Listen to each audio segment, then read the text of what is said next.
Powered by i10।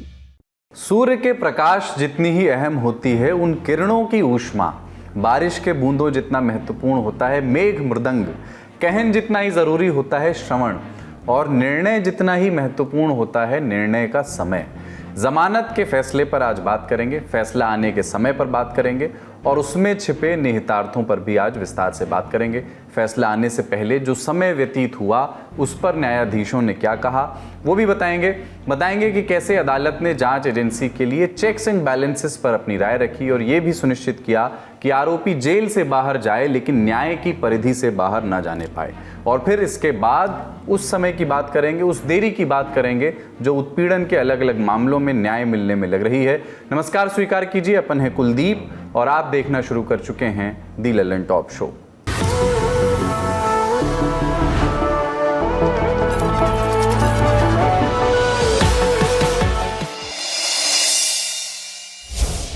Delhi की शराब नीति में कथित घोटाले से जुड़े मामले में दिल्ली के मुख्यमंत्री अरविंद केजरीवाल करीब 5 महीने जेल में रहे। 13 सितंबर को उन्हें सुप्रीम कोर्ट से जमानत मिल गई। शाम तक उनका बेल ऑर्डर भी जारी हो गया। उनकी पत्नी सुनीता केजरीवाल उन्हें रिसीव करने तिहाड़ जेल के बाहर पहुंची और थोड़ी ही देर में अरविंद केजरीवाल जेल से बाहर आ गए।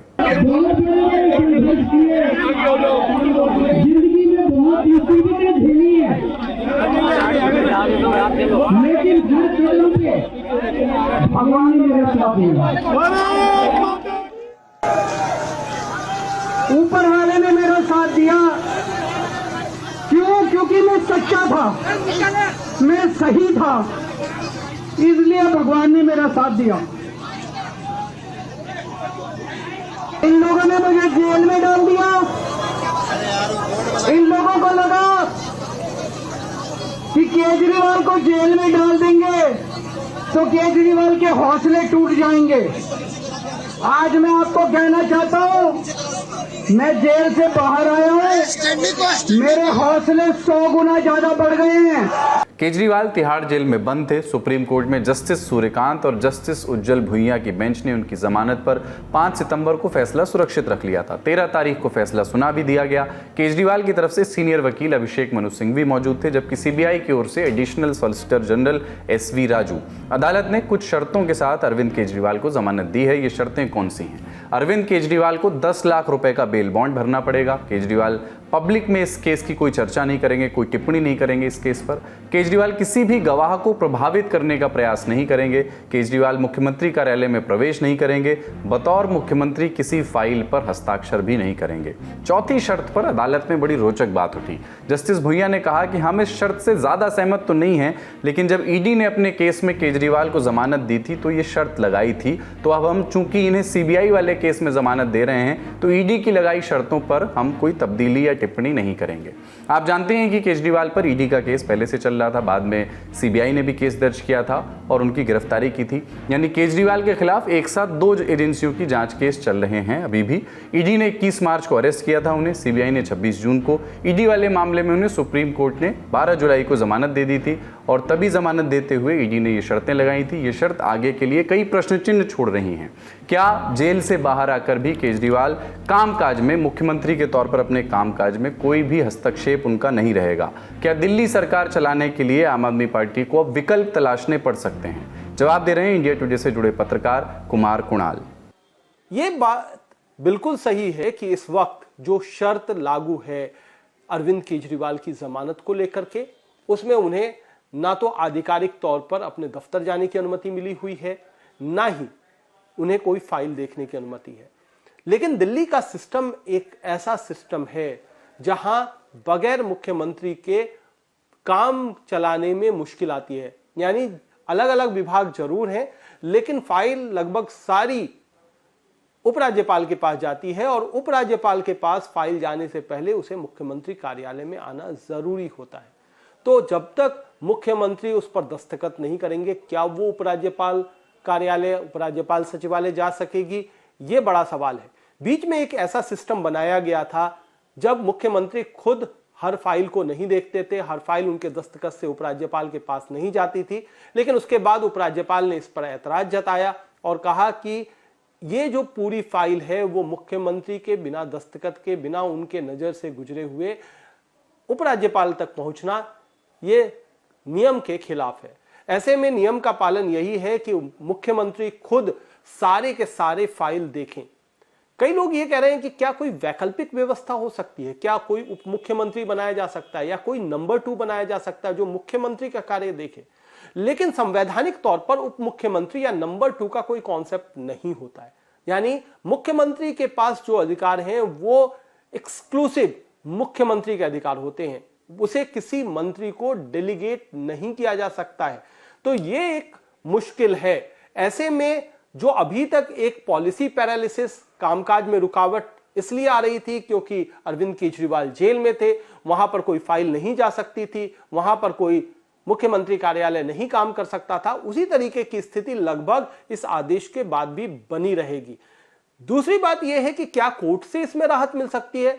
निश्चित तौर पर इसको आधार बनाया जा सकता है कि दिल्ली में कामकाज नहीं हो रहा है और मुख्यमंत्री अगर फाइल नहीं देख पाएंगे बाहर रहते हुए या दफ्तर नहीं जा पाएंगे, तो ऐसे में दिल्ली के प्रशासनिक कामों में काफी रुकावट आएगी। तो इसको आधार बनाकर अरविंद केजरीवाल के वकील निश्चित तौर पर कोर्ट जाएंगे और वहां पर राहत की गुहार करेंगे। इसका एक लीगल पहलू भी है, सीधा सा सवाल कि क्या केजरीवाल को अब दिल्ली के मुख्यमंत्री दफ्तर जाने के लिए या किसी फाइल पर दस्तखत करने के लिए ईडी से परमिशन लेनी होगी? क्या जमानत की ये शर्त हटवाने के लिए उन्हें फिर से ईडी की अदालत में जाना पड़ेगा? बता रही हैं इंडिया टुडे के लिए कानूनी मसलों पर नजर रखने वाली पत्रकार कनु सारदा।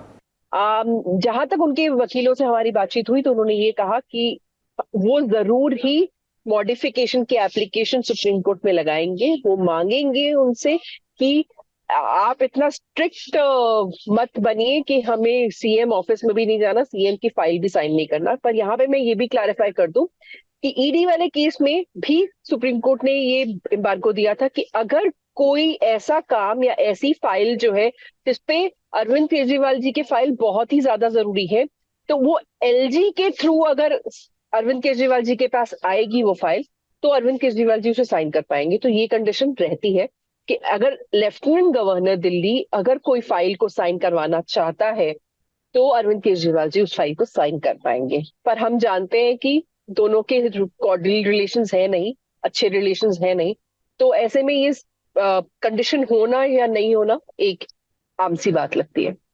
जमानत की शर्तों को समझ लिया गया, अब उन दलीलों को जानते समझते हैं जिनके आधार पर अरविंद केजरीवाल को जमानत मिली। सुप्रीम कोर्ट में क्या हुआ, 5 खास बिंदुओं में जानिए। जस्टिस सूर्यकांत और जस्टिस भुइयां दोनों ही जज केजरीवाल की जमानत पर एकमत थे, एक राय थे कि जमानत मिलनी चाहिए। हालांकि उन्होंने सीबीआई की गिरफ्तारी को अवैध करार नहीं दिया। अदालत ने कहा कि केजरीवाल को पीएमएलए एक्ट वाले केस में जमानत मिल चुकी है, जबकि उसमें जमानत मिलना ज्यादा मुश्किल होता है। अब सीबीआई केस में उन्हें जेल में रखना न्याय का मजाक उड़ाना होगा। एजेंसियों को गिरफ्तारी की ताकत का इस्तेमाल सोच समझकर करना चाहिए। जमानत ही नियम है, जेल तो अपवाद है। Bail is a rule, jail is an exception. Pre trial process इतनी लंबी नहीं होनी चाहिए कि वो अपने आप में आरोपी के लिए एक सजा बन जाए। लगता नहीं कि भविष्य में इस केस में जल्दी कोई फैसला आएगा। ट्रायल लंबा चलेगा, तब तक किसी को जेल में नहीं रखा जा सकता। अब यहाँ भी एक बिंदु को विस्तार से समझ लेते हैं कि सीबीआई की गिरफ्तारी को अवैध करार क्यों नहीं दिया गया। दरअसल इस मसले पर दोनों जजों की राय अलग अलग थी। जस्टिस सूर्यकांत ने साफ कहा कि अगर कोई व्यक्ति पहले से हिरासत में है तो भी जांच के सिलसिले में उसे दोबारा अरेस्ट करना गलत नहीं है, यानी उन्होंने सीबीआई की कार्रवाई को सही बताया। वहीं जस्टिस भुइयां ने कहा कि सीबीआई की गिरफ्तारी का समय सवाल खड़े करता है। उन्होंने कहा कि केजरीवाल को जैसे ही ईडी केस में जमानत मिलने वाली थी तभी सीबीआई एक्टिव हो जाती है और उन्हें अरेस्ट कर लेती है, ये सवाल उठाता है। बेंच के एक राय न होने के कारण गिरफ्तारी को अवैध करार नहीं दिया गया। हालांकि कोर्ट के अंदर सीबीआई पर और भी कुछ सख्त टिप्पणियां हुई, कुछ सवाल उठे। पहली टिप्पणी यह हुई कि investigation can not become excuse for targeted harassment. जांच के बहाने किसी व्यक्ति का शोषण नहीं किया जा सकता। दूसरी टिप्पणी यह हुई कि सीबीआई केस में अब और कस्टडी नहीं बढ़ाई जा सकती। ट्रायल के पहले की प्रक्रिया इतनी लंबी नहीं चला सकते। कोर्ट ने यह भी कहा कि सीबीआई को सुनिश्चित करना चाहिए कि उनकी पिंजरे में बंद तोते वाली इमेज अब टूटे। इन दलीलों के बीच केजरीवाल की जमानत पर अदालत ने मोहर लगा दी। जमानत मिली तो आम आदमी पार्टी के खेमे में जाहिरन खुशी रही। पार्टी के नेताओं ने यह भी कहा कि यह भाजपा की साजिश थी, तानाशाही थी, जो आखिरकार असफल साबित हुई है। एक कट्टर ईमानदार आदमी को, काम करने वाले आदमी को, जनता के दर्द के लिए, जनता की जिंदगी को संवारने के लिए जो काम कर रहा था, उनको उठा के जेल में डाला। इससे बड़ा पाप लोकतंत्र के इतिहास में नहीं हुआ। आज ऑनरेबल सुप्रीम कोर्ट को हम नमन करते हैं, उनको सलाम करते हैं, उनका धन्यवाद करते हैं। हम इस देश के संविधान का धन्यवाद करते हैं, बाबा साहब का धन्यवाद करते हैं, जिनके बदौलत आज सच्चाई की जीत हुई है। और ये खाली सच्चाई की जीत की बात नहीं है, झूठ भी एक्सपोज हुआ है। हम सब के लिए, पूरे आम आदमी पार्टी के परिवार के लिए आज एक बड़ा दिन है, लोकतंत्र के लिए एक बड़ा दिन है। जिस प्रकार से आज संविधान की जीत हुई है, न्याय की जीत हुई है और इस देश के सबसे बड़े न्यायाधीश ने अरविंद केजरीवाल जी को फौरन रिहा करने का आदेश दिया है, इसके लिए हम सुप्रीम कोर्ट की गहराइयों से सुप्रीम कोर्ट का शुक्रिया अदा करते हैं। पूरे देश में एक मैसेज गया है कि तानाशाही कितनी भी ताकतवर हो, उसको एक न एक दिन हारना पड़ता है। कांग्रेस समेत अन्य विपक्षी दलों की तरफ से भी अदालत के इस फैसले पर टिप्पणियां आई हैं। अभी हेमंत जी के केस में हाई कोर्ट का ऑब्जर्वेशन सुनिए, पढ़िए, और आज इस केस में पढ़िए। तमाचा पड़ा है ना, सिर्फ ईडी, आईटी, सीबीआई को नहीं, उनको भी पड़ा है जो ये स्कीम और प्लॉट करते हैं। तो एक संदेश तो साफ गया है, बाज आइए, क्योंकि कल को जब आप सत्ता में नहीं होंगे, ये एजेंसीज आपके दरवाजे पे भी दस्तक देगी। क्योंकि ये सर्वोच्च न्यायालय का सर्वसम्मत का फैसला है, इसलिए हम इसका स्वागत करते हैं और कहना चाहते हैं भाजपा इससे सबक सीखे। मोदी जी, आपकी सरकार सबक सीखे। लोकतंत्र में विरोधी नेताओं को इस तरह प्रताड़ित करना लोकतंत्र के लिए उचित नहीं है। दोबारा क्यों उनको ना निकलने का तरीका तो अदालत ही है। यही तो धोखा बारामूला के लोगों को मिला। बारामूला के लोगों को कहा गया था कि वोट के जरिए आप किसी को निकाल सकते हो, वोट के जरिए कोई नहीं निकलता ना, निकलते हैं तो सिर्फ अदालत के जरिए। भारतीय जनता पार्टी की ओर से भी प्रतिक्रिया आई कि केजरीवाल अब भी आरोपी हैं, वो दोष मुक्त नहीं हुए हैं। फर्क बस इतना है कि अब तक वो जेल वाले सीएम थे, अब बेल वाले सीएम हैं। एक बार फिर सुप्रीम कोर्ट ने आज चाहे बेल दी हुई, लेकिन क्योंकि उन्होंने ये पाया है कि अरविंद केजरीवाल जी लिप्त हैं इस शराब घोटाले में, इसीलिए उनको ना तो सीएम के ऑफिस जाने के योग्य समझा गया है, ना किसी फाइल पे साइन करने के योग्य समझा गया है। क्वॉशिंग नहीं हुई, डिस्चार्ज नहीं हुए और एक्विटल का तो सवाल ही नहीं है, क्योंकि अब ट्रायल चलेगा। तो फिर यह भ्रष्टाचारी पापी आपको बताना होगा कि आज अरविंद केजरीवाल इस्तीफा क्यों नहीं दे रहे। अरविंद केजरीवाल के जेल से बाहर आने से जुड़ा एक और पहलू है कि अब आम आदमी पार्टी के लिए ये कितना बड़ा मूव साबित होगा। आप जानते हैं कि हरियाणा में विधानसभा चुनाव बस होने को हैं, दिल्ली से सटा राज्य है वो। आम आदमी पार्टी अकेले चुनाव लड़ रही है। केजरीवाल के बाहर आने से पार्टी के प्रचार को बल मिलेगा। बाहर आते ही केजरीवाल हरियाणा चुनाव की तैयारियों में लगेंगे। हरियाणा में आम आदमी पार्टी के प्रदेश अध्यक्ष सुशील गुप्ता ने इसकी पुष्टि भी की है। हरियाणा के चुनाव में भी हमें इससे बहुत लाभ मिलने वाला है। अरविंद जी हरियाणा जाएंगे और हरियाणा के कार्यकर्ताओं में 4 गुना उत्साह से चुनाव लड़ने का मन बन गया। लोकसभा चुनाव में एक ही गठबंधन का हिस्सा रही कांग्रेस और आम आदमी पार्टी हरियाणा में अलग अलग लड़ रही हैं। दोनों के गठबंधन की बात चली थी, लेकिन सफल नहीं हो सकी। केजरीवाल के बाहर आने से हरियाणा चुनाव में क्या समीकरण बनेंगे? अगर ये आम आदमी पार्टी के लिए बूस्ट है, तो क्या उनका गेन किसी का, या टू बी प्रिसाइज कांग्रेस का लॉस बनेगा? हमने जाना जानकारों से। मुख्य बात यह है कि अरविंद केजरीवाल का होम स्टेट है हरियाणा, यानी उनकी जन्मभूमि है, कर्मभूमि हालांकि दिल्ली जरूर रही हो, लेकिन हरियाणा में उन्हें उम्मीद है कि उन्हें अच्छा जन समर्थन हासिल होगा। खासतौर पर हरियाणा एक ऐसा राज्य भी है जो दिल्ली और पंजाब के बीच में आता है। दिल्ली और पंजाब दोनों जगह आम आदमी पार्टी की सत्ता है। ऐसे में इन दोनों राज्यों का भी कुछ ना कुछ प्रभाव हरियाणा पर होने की उम्मीद है। इसमें भी एक पेच ये है कि पहले आम आदमी पार्टी चाहती थी कि उसका गठबंधन कांग्रेस के साथ हो जाए। आखिरी समय में गठबंधन नहीं हो पाया। 90 के 90 सीटों पर उन्होंने अपने कैंडिडेट्स उतारे हैं। ऐसे में अरविंद केजरीवाल का जो एक स्टार कैंपेनर वाला रुख है, वो बहुत सारे बड़े फैक्टरों पर भारी पड़ सकता है। नुकसान किसका होगा?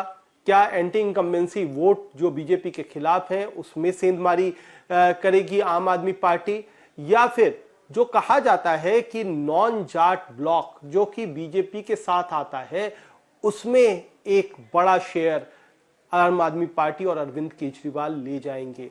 बहुत कुछ निर्भर करेगा कि आने वाले दिनों में चुनाव प्रचार किस तरीके से होता है। निश्चित तौर पर वो ज्यादा बीजेपी पर आक्रामक होंगे क्योंकि हरियाणा में बीजेपी की सत्ता भी है, लेकिन कांग्रेस को लेकर किस तरीके से चुनाव प्रचार करते हैं, क्योंकि केंद्र में जो इंडिया ब्लॉक है, INDIA गठबंधन है, उसमें कांग्रेस के साथ वो हिस्सेदार हैं। संसद और सदन के अंदर लगातार उन दोनों पार्टियों के बीच तालमेल बना रहता है। ऐसे में हमलावर क्या कांग्रेस पर भी होंगे अरविंद केजरीवाल, और क्या सरकार बनाने की कोशिश करेंगे, ये एक बड़ी बात है। क्योंकि अगर हम बात करें संगठन के तौर पर, तो हरियाणा का संगठन दिल्ली और पंजाब दोनों की तुलना में कमजोर मालूम पड़ता है। तो क्या सिर्फ और सिर्फ अरविंद केजरीवाल की रिहाई से हरियाणा में आम आदमी पार्टी के लिए चुनावी माहौल बनेगा? थोड़ा मुश्किल है, लेकिन अरविंद केजरीवाल कुछ न कुछ समर्थन तो हासिल जरूर करेंगे। अगले साल की शुरुआत में दिल्ली में भी विधानसभा चुनाव होने को हैं। केजरीवाल का बाहर आना उस लिहाज से भी आम आदमी पार्टी के लिए एक बूस्टर है। हालांकि बाहर आने की जो शर्त है, जो भी हमने आपको बताई भी कि केजरीवाल किसी फाइल पर दस्तखत नहीं कर सकेंगे, वो पार्टी के लिए, सरकार के लिए एक ट्रिकी सिचुएशन है। क्योंकि जो उम्मीदें लगाई जा रही थी कि बाहर आते ही केजरीवाल ताबड़तोड़ फैसले लेंगे, वो परवान चढ़ती हुई नहीं दिख रही हैं। खासतौर पर महिलाओं के लिए प्रति महीने 1000 रुपए की स्कीम अब तक लागू नहीं हो पाई है। ऐसी तमाम योजनाएं दिल्ली चुनाव से पहले धरातल पर लाने के लिए मुख्यमंत्री के दस्तखत तो चाहिए ही होंगे। दिन की बड़ी खबर यहीं तक। अब रुख करते हैं सुर्खियों का। पहली सुर्खी इंदौर से। आरबी के 2 ट्रेनी अफसरों से लूटपाट और उनकी महिला मित्र से गैंगरेप केस में आरोपियों की पहचान कर ली गई है। उनके नाम हैं अनिल, उम्र है 27 साल, पवन, संदीप और रोहित, इन तीनों की उम्र 23 साल है। रितेश और सचिन दोनों की उम्र 25 साल है। इनमें से अनिल, पवन और रितेश को पुलिस गिरफ्तार कर चुकी है। बाकी फरार 3 आरोपियों पर पुलिस ने 10,000 रुपए का इनाम रखा है। इंडिया टुडे से जुड़े रिपोर्टर धर्मेंद्र शर्मा की खबर के मुताबिक मुख्य आरोपी अनिल है। उस पर पहले भी पुलिस से मारपीट करने और लूटपाट के केस दर्ज हैं। कल के शो में हमने आपको बताया था कि इस मामले में पुलिस ने गैंगरेप की धाराएं पीड़ित की शिकायत पर लगाई हैं, लेकिन घटना के 2 दिन में भी पीड़िता का बयान दर्ज नहीं हो पाया है। एसपी हितिका वासल का कहना है कि पीड़िता घटना के बाद से सदमे में है। इंडियन एक्सप्रेस की रिपोर्ट के मुताबिक पीड़िता पुलिस से लगातार एक ही बात कह रही है कि या तो आरोपी को गोली मार दो या मुझे गोली मार दो। बाकी आरोपियों की तलाश अभी जारी है। अगली सुर्खी हिमाचल प्रदेश से है। शिमला की संजौली मस्जिद को लेकर चल रहा विवाद पूरी तरह खत्म नहीं हुआ है। इस बीच मंडी में भी एक मस्जिद के अवैध निर्माण को लेकर के बखेड़ा शुरू हो गया है। इसे लेकर मंडी की सड़कों पर आज जो हुआ, पहले वो तस्वीरें देख लीजिए।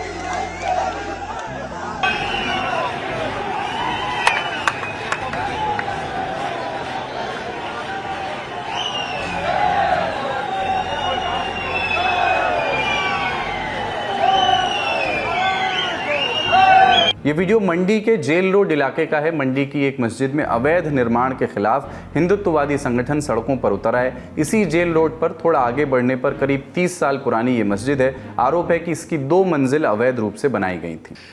देखिए, ये शिमला के बाद हालांकि इस विवाद ने तूल पकड़ी है। 3 महीने से सुनवाई जारी थी नगर निगम के पास, और मैं ठीक वहां खड़ा हूं जहां मस्जिद है। ये मस्जिद है, आप देखिए, और इसकी जो ये जो फर्स्ट फ्लोर है, जो ग्राउंड फ्लोर है, ये दरअसल बताया जाता है कि 100 साल पुराना है। जो यहाँ मुस्लिम समुदाय या लोकल लोग काफी समय से रह रहे हैं, उनका ये कहना है। और उसके बाद ये 2005 में यहाँ एक एसिड अटैक किया गया, एक जो मुस्लिम कम्युनिटी का लड़का था उसकी ओर से। उसके बाद यहाँ विवाद हुआ, और विवाद के बाद इसकी कंस्ट्रक्शन को तितर बितर किया गया, इसकी दीवार टूट गई, और उसके बाद सरकार की ओर से इसको मदद देकर 1 लाख की इसको दोबारा कंस्ट्रक्ट किया गया। यानी कि ये जो दीवार बनी हुई है बाहर, जिसको तोड़ा गया अब 2-4 दिन पहले, तो ये 2005 की बनी हुई है। और जो ऊपर कंस्ट्रक्शन की हुई है, ये भी कुछ ही महीनों की कंस्ट्रक्शन है, जिसको TCP के तहत, यानी कि टाउन एंड कंट्री प्लानिंग, उनकी ओर से नक्शा पास नहीं किया गया। तो इस वजह से ये ऊपर की जो कंस्ट्रक्शन है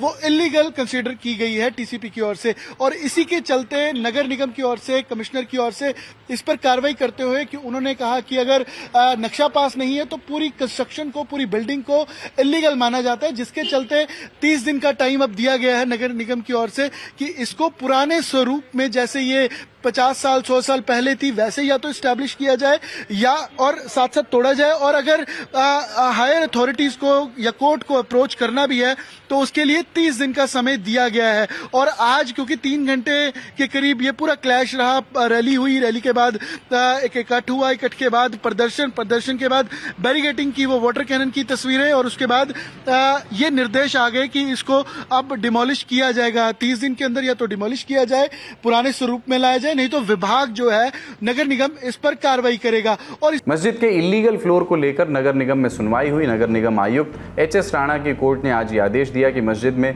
बिना अनुमति के बनाया गया ढांचा 30 दिनों के भीतर तोड़ना होगा। आदेश के मुताबिक मस्जिद कमेटी या तो खुद अवैध ढांचे को हटा ले या फिर प्रशासन उसे तोड़ेगा।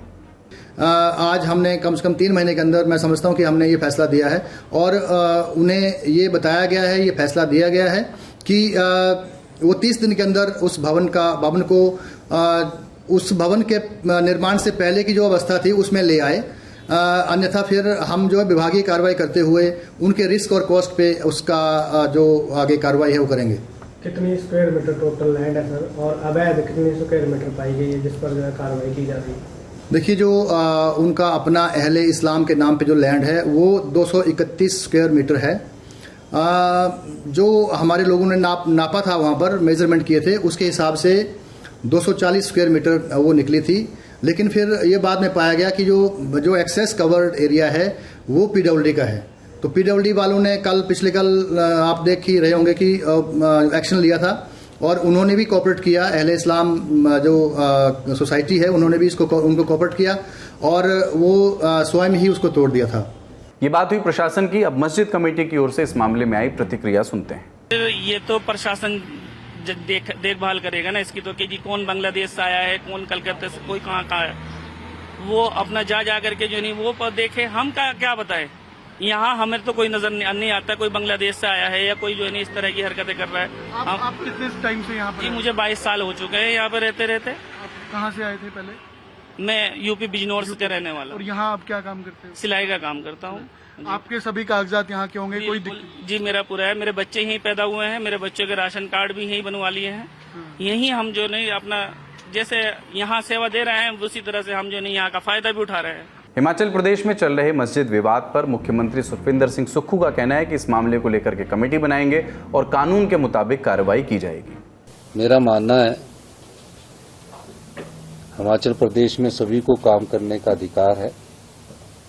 सब लोग अपनी सीमाओं के अंदर काम करते हैं, लेकिन कई बार ऐसा होता है कि किसी वर्ष को लेकर युवा लोग लड़ जाते हैं और लोकल लीडरशिप उसमें अपनी राजनीति के लिए धीरे धीरे आगे बढ़ती है और फिर कहीं ना कहीं ऐसी स्थिति पैदा होती है जहां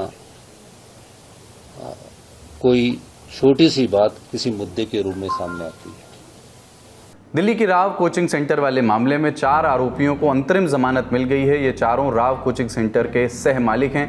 दिल्ली हाईकोर्ट ने रेड क्रॉस सोसाइटी के पास 5 करोड़ रुपए जमा कराने की शर्त पर इन चारों को 30 जनवरी तक की अंतरिम जमानत दी है। चारों के नाम है परविंदर सिंह, सरबजीत सिंह, तजिंदर सिंह और हरविंदर सिंह। इनके अलावा हाईकोर्ट ने दिल्ली के उपराज्यपाल से अनुरोध किया है कि वो हाईकोर्ट के रिटायर्ड जजों की अध्यक्षता में एक कमेटी का गठन करें जो ये सुनिश्चित करे कि कोई भी कोचिंग सेंटर नियमों का उल्लंघन करके ना चलाया जा रहा हो। दिल्ली हाईकोर्ट ने यह भी कहा है कि सरकार शहर में एक डेडिकेटेड स्थान बनाने पर विचार कर सकती है जहां कोचिंग सेंटर चलाए जा सकें और इस पर निगरानी भी रखी जा सके कि नियमों का पालन हो रहा है या नहीं। पूरा मामला आपको याद ही होगा कि दिल्ली के ओल्ड राजेंद्र नगर स्थित राव कोचिंग सेंटर के बेसमेंट में 27 जुलाई की शाम को भारी बारिश के बाद पानी भर गया था। नियमों को ताक पर रखते हुए बेसमेंट से ही कोचिंग चल रही थी और पानी भरने से 3 स्टूडेंट्स की मौत हो गई थी। आज का ललन टॉप शो यहीं तक। अपना और अपनों का ख्याल रखिए। देखते रहिए दी ललन टॉप। शुक्रिया, शुभ रात्रि।